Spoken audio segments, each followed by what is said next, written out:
Pak Basuki, ini soal latar belakang Anda, maaf, yang peranakan Cina ya Pak Basuki ya. Anda merasa risih nggak kalau seandainya ada yang memanggil Anda Ahok, Pak Basuki? Biasa aja. Ya itu biasa aja. Kalau mau panggil saya Cina juga saya biasa-biasa aja. Ya, kalau mau kurang ajar gue gampang.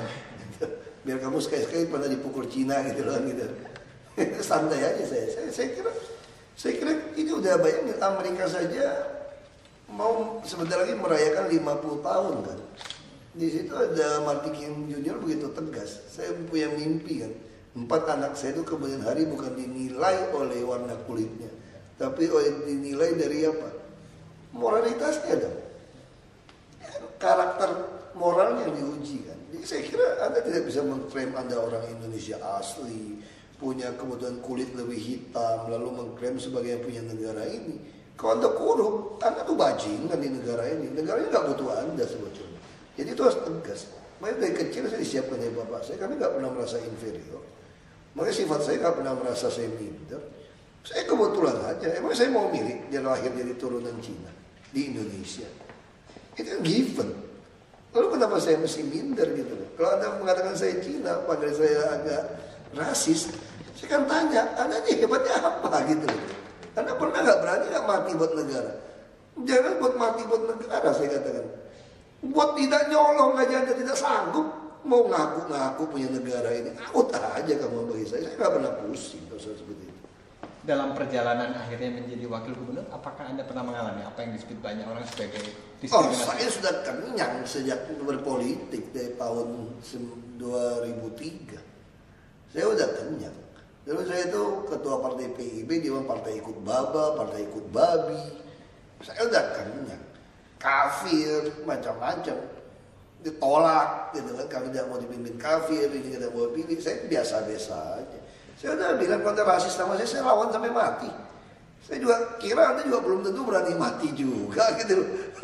Ya kan, mengaku berani ke surga belum tentu. Coba aja kalau rasis sama saya bilang. Negara ini bukan milik siapa-siapa, makanya saya udah 10 tahun. Saya udah kenyang digituin. Dirasisin macam-macam, saya udah kenyang gitu. Saya nggak pernah peduli. Pak Basuki, penegasan. Jadi menurut Anda seperti apa konsep asimilasi menurut Anda? Konsep saya tidak ada bilang asimilasi.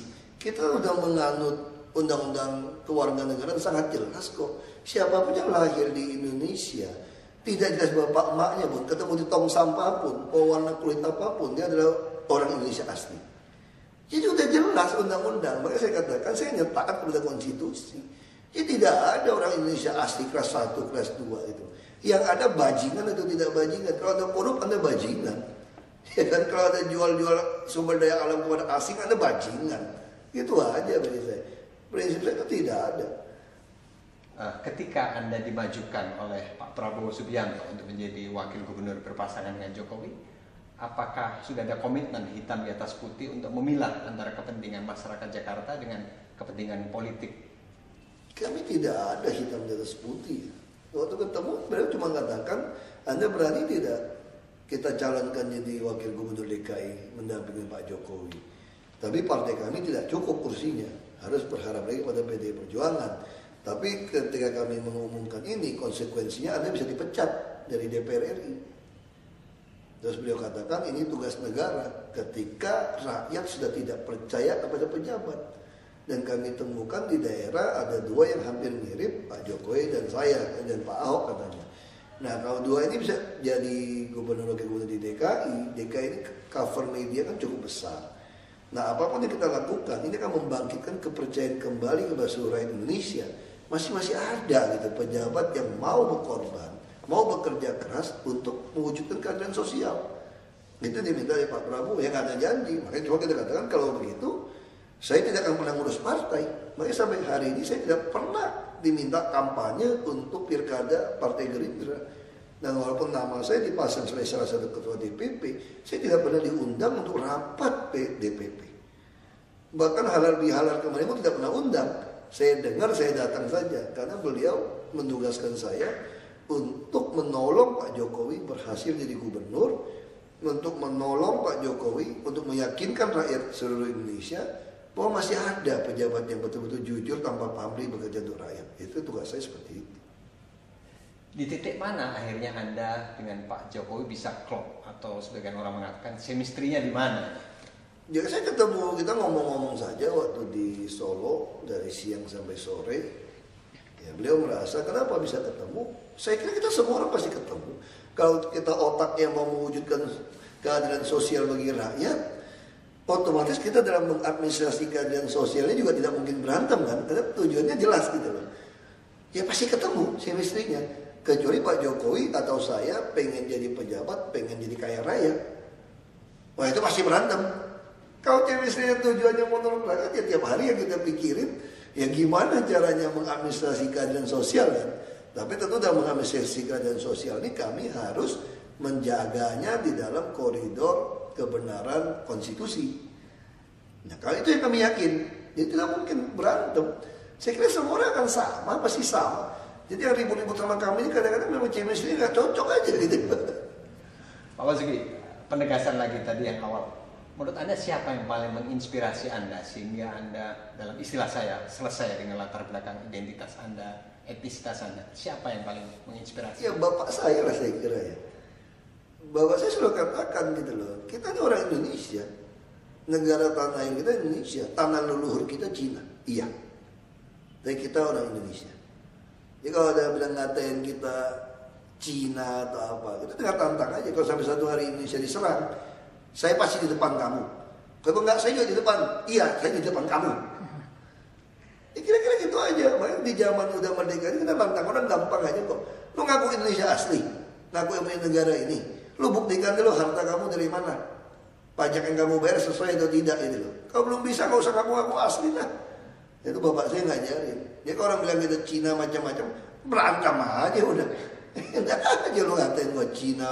Yang tentu kalau Cina yang kasar itu yang rasis ya. Emang kamu yang punya negara ini mengusir kita lawan sampai darah penghabisan. Itu bapak saya tekankan seperti itu. Dan Anda mampu melampaui barrier itu ya.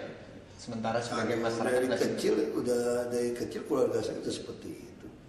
Kita tinggal di lingkungan yang Melayu Muslim. Dari kecil rumah kita terbuka. Bapak saya kira ngajarnya sangat tegas kok. Makanya bapak saya katakan, kalau kita punya 1 miliar bantu orang miskin, 500.000, hanya 2.000 orang. Kalau kita jadi pejabat, kita bisa menolong orang semua punya penghasilan seperti itu. Nah bapak saya sudah bilang, orang miskin tidak bisa lawan orang kaya. Orang kaya jangan nantang pejabat. Jadi kalau mau lawan pejabat yang korup-korup itu jadi pejabat. Jadi kita lakukan perlawanan sekarang. Perlawanan kita apa? Bukan berantem. Kita kasih contoh bahwa saya mampu tidak korup. Jadi Anda nggak usah banyak ngomong sama saya gitu loh. Dari kecil kita disiapkan. Nah, sekarang ini dan ke depan ini apa PR atau hal yang belum selesai dalam Anda sebagai wakil untuk membenahi Jakarta, Pak Basuki? Oh, kalau PR banyak sekali. Transportasi, soal kemacetan ya, soal banjir, soal menyediakan rumah yang terutama. Mulai tahun depan kita sedang membuat satu rencana membangun 50.000 unit rumah susun. Supaya orang-orang yang tidak beruntung dia punya rumah untuk bisa masuk. Kalau mereka bisa masuk, kita bisa normalisasi sungai sama waduk. Termasuk para PKL, kita akan bangun banyak taman juga bisa untuk berdagang. Nah, kalau normalisasi sungai waduk bisa dilakukan, jalan inspeksi yang sepanjang sungai 7,5 meter kiri kanan, tempat jalur mobil juga bisa dapat. Jadi itu jalan alternatif. Yaitu yang sedang kita lakukan. Nah, tugas kami adalah bagaimana mengadministrasi keadilan sosial, gimana menerapkan NJOP untuk PBB yang adil. Sekarang bisa bayangkan NJOP itu masih 3 juta, 4 juta, sedangkan harga pasaran sudah 30 juta. Nah bagaimana kita mengadministrasi ini supaya yang tidak mampu juga bisa dapat. Nah orang miskin dikasih 0,5 yang masih di bawah 2 miliar gitu. 2 miliar sama 10 miliar kali 1, 10 miliar ke atas kali 1,5. Ini kita namakan mengadministrasi keadilan sosial. Nah itu yang kita yakinin. Kalau bilang PR gimana Jakarta, tentu PR-nya banyak. Tapi kita yakin selama semua taat kepada aturan, ini bisa jalan. Hari ini kenapa orang bisa sembarangan dagang, sembarangan parkir, sembarangan berhenti, sembarangan? Karena tidak pernah ada penegakan hukum. Kita mau penegakan hukum, apa yang dicantum masih diancam kurungan. Ada aktivis-aktivis yang ngaku aktivis HAM bilang kami melanggar HAM. Dia nggak ngerti. Melanggar aturan dan melanggar itu dua sisi yang berbeda gitu loh. Ketika Anda menegakkan hukum bagi yang pelanggar, Anda tidak melanggar HAM. Jadi kadang-kadang ini aktivis itu keblinger gitu. Nah itu yang susah. Kalau kita bilang ke depan apa yang mau PR selesai kan mau yakinin oknum-oknum LSM, oknum-oknum aktivis yang keblinger ini gitu. Itu kita mesti selesaikan. Baru tidak banyak ngoceh. Bagaimana dengan persoalan bawaan Anda yang banyak orang mengatakan tidak bisa menerjemahkan kebijakan Anda sehingga mereka katakanlah tidak mampu mengikuti irama cepat Anda? Kata siapa? Buktinya oke tuh. Yang nggak mampu kita begitu udah seleksi promosi terbuka lurah camat, sekarang kantor kelurahan kantor kecamatan oke. Kalau ada 1-2 yang nyempil karena memang faktor yang ada kan kita udah bisa seleksi dari luar kemarin. Jadi dari yang kita tes 60% memang tidak bisa, tidak sesuai. Itu persoalan kesalahan lama ketika merekrut kan. Maka untuk merekrut yang baru kita akan perketat. Nah kita juga akan melakukan lagi seleksi promosi terbuka lagi untuk kepala sekolah dan pengawas. Nah itu kalau kita lihat yang eselon 2 kita udah ganti beberapa kali sudah relatif oke. Kita merasa sangat senang dan sangat beruntung kerja dengan PNS yang ada di DKI. Tidak ada masukan satupun dari luar, PNS dari luar, mau dari Solo, mau dari Bali, tidak masukan satu, maupun dari kementerian-kementerian. Tapi kan kita bisa kerjasama dan mereka bisa menerjemahkan. Jangka panjang mereka mengkritik, dikhawatirkan pasca Pak Basuki, Pak Jokowi itu akan kembali lagi. Kalau khawatir seperti itu, tetap harus khawatir, pasti masalah terjadi. Karena jabatan kami cuma 10 tahun. Nah persoalan itu tadi, mari kita bilang Pak Jokowi harus pindah ke Merdeka Utara. Kuncinya di mana? Kuncinya itu di perekrutan kepala daerah.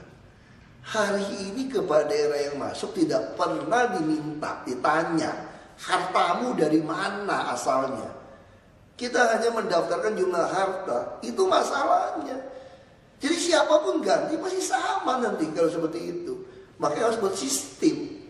Kalau Anda mau jadi bupati, wali kota, gubernur, atau menteri, Anda bukan cuma melaporkan harta kamu, tapi harus bisa membuktikan dari mana. Kalau tidak bisa, ya jangan. Lalu sistem gaji diperbaiki, sehingga kita bisa mendapatkan yang profesional. Banyak profesional di luar mau jadi kepala daerah, tapi perekrutan sudah masalah. Mesti bayar partai, tapi bayar partai PDI Perjuangan dan Gerindra sudah membuktikan. Tidak bayar kan, seperti kami kan. Nah tinggal yang masuk ini harus kita buat sistem digaji yang layak seperti profesional. Ini kan CEO seluruh properti DKI ini sama ngurusin orang.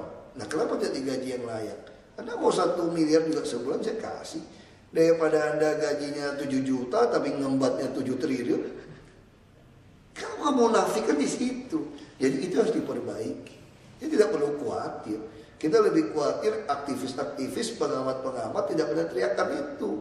Padahal kita sudah meratifikasi konvensi PBB nomor 7 tahun 2006 undang-undangnya.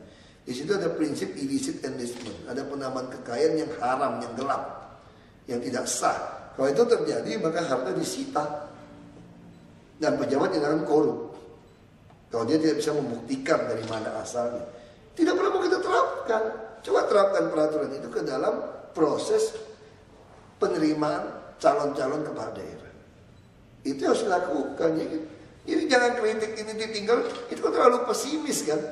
Nanti habis selesai juga sama lagi. Waduh kalau udah ngomong gitu kita gak usah kerja aja begitu kan. Jadi kan lucu gitu kan.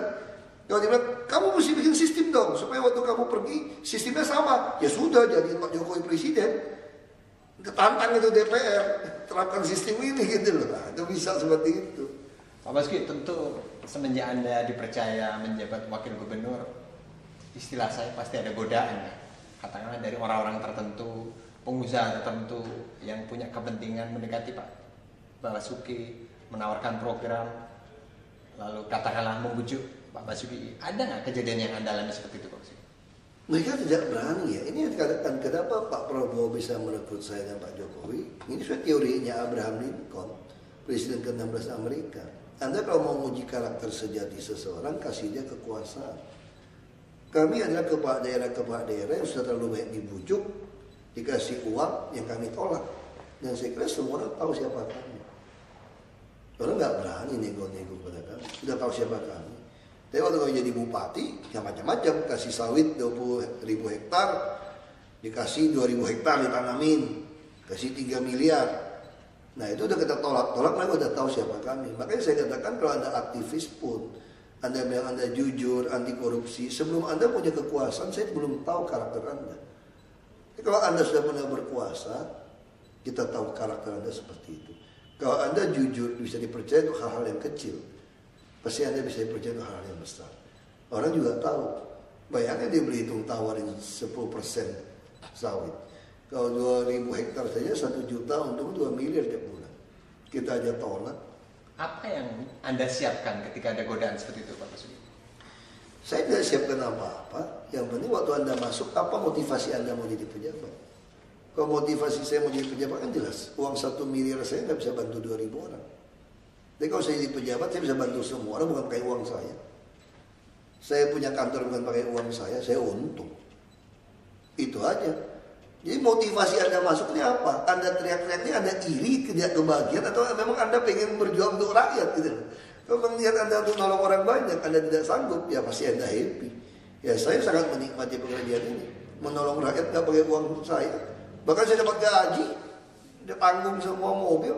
Ini nggak ada pekerjaan yang lebih menyenangkan kalau Anda mau tolong rakyat jadi pejabat paling enak. Pak Basuki, bagaimana memilah antara kepentingan Anda sebagai seorang pengusaha dan Anda sekarang dipercaya untuk menjadi pemimpin di Jakarta? Makanya saya harus lepaskan pengusaha. Dikelola dari akuntan saya. Makanya waktu saya jadi bupati pun saya jelas bisa memilah. Ketika orang mau memberikan kerjasama angkutan segala macam, saya tinggal pikir, kalau saya bukan bupati, kira-kira dia mau kasih saya tidak? Kalau dia tidak, saya tahu. Bisa contoh paling sederhana. Begitu jadi bupati, teman tambang saya yang bisnis langsung kasih saya 1 kulkas waktu saya bupati, kirim kulkas besar. Saya langsung kirim pulang. Lalu dia telepon saya, Hok, kita kan teman. Kenapa gue gak boleh kasih lu kulkas? Gimana cara bilangnya? Saya jawab sama dia. Waktu saya menikah, saya lagi butuh duit. Waktu bapak saya menikah, kamu cuma kasih saya 100.000. Kenapa sekarang kamu kasih saya kulkas? Justru waktu saya menikah lo kasih saya kulkas. Kenapa tidak lakukan? Makanya saya bisa bilang seperti itu. Berarti ini karena saya bupati Anda kasih. Jelas. Nah sama seperti saya jadi wagub. Banyak yang mau kasih saya, mau naik pesawat pribadi pulang Belitung pun ada yang mau pinjemin. Mau naik kapal pesiar pun dipinjemin. Mau tinggal di Pulau Villa pun dikasih semua. Mau naik mobil paling mewah pun dipinjemin. Pertanyaan saya waktu saya jadi temen lu biasa-biasa, gue buka pintu mobil lu bilang, hati-hati lu, jangan salah buka lu, ini otomatis tuh. Karena kita kan bego kan, kita main JGR tutupan. Ini mobil gak bisa lu, ini mesti di tas. Kita orang kampung kita mana ngerti sih, bawa mobil bagus kita gak bisa main di. Ya kalau mobil kita naik mobil kaleng kan kalau gak kenceng kan gak tutup kan. Mobil mewah gak bisa, mau taruh itu nyedot sendiri gitu gak. Dia tutup sendiri. Nah itu masalah kan. Sekarang kamu pinjemin saya gitu. Kamu udah tahu saya orang kampung. Artinya apa? Ini karena saya wagub. Cuma kalau saya nggak wagub, lu marah-marahin lu naik mobil lu sana tutup pintu lu marahin. Sederhana gitu loh cara itunya. Di tengah kesibukan Pak Basuki sebagai wagub, masih nggak Anda sempat katakanlah mendalami hobi Anda yang mungkin dulu pernah Anda lakukan? Tapi karena kesibukan sekarang akhirnya terbengkalai atau... Saya nggak punya hobi apa-apa, jadi hobi olahraga ringan, baca, nikmatin tanaman, berenang, saya masih lakukan, tapi nggak bisa tiap hari. Ya, seminggu sekali, 2 kali. Kalau olahraga saya masih bisa lakukan tiap hari. Hobi saya itu, hobi saya kalau bisa nolong orang banyak, saya senang, nggak pakai duit saya soalnya. Itu udah happy saya. Mereka orang berpikir saya kerja gitu capek pasti bisa kebakar, burn out gitu ya. Lihat muka saya masih seger-seger aja kan. Saya happy aja karena saya nikmatin. Bukan pakai duit saya nolong orang. Tadi Pak Basuki sempat cerita membaca. Bacaan Anda terakhir apa Pak Basuki? Macam-macam. Kita bisa macam-macam buku lah orang kasih. Kita lihat macam-macam. Saya nggak gitu hafal dalam buku-buku gitu. Sejauh mana peran keluarga, anak dan istri Anda bagi aktivitas Anda sekarang? Ya, kalau keluarga tidak dukung ya pasti kamu repot. Kalau pulang ke rumah istri kamu nggak mau ngomongnya, kamu pasti pusing loh. Anak-anak kamu kan, ya keluarga pasti mendukung. Kalau tidak dukung tidak bisa hari ini. Yang terakhir Pak Suki, kesimpulannya apa konsep kepemimpinan menurut Anda? Konsep kepemimpinan ya melayani. Jadi model showcase sebuah transformasi, sebuah kuasa transformasi dan melayani. Jadi kepemimpinan itu harus contoh, model, showcase. Ya Anda nggak perlu banyak ngomong sebetulnya. Ya Anda harus ngomong untuk sampaikan ide Anda, apa yang mau Anda lakukan. Tapi Anda tidak perlu ngomong ngajarin orang mesti begini-begini. Anda cukup tunjukkan. Dengan kata lain dengan memberi contoh begitu. Ya showcase.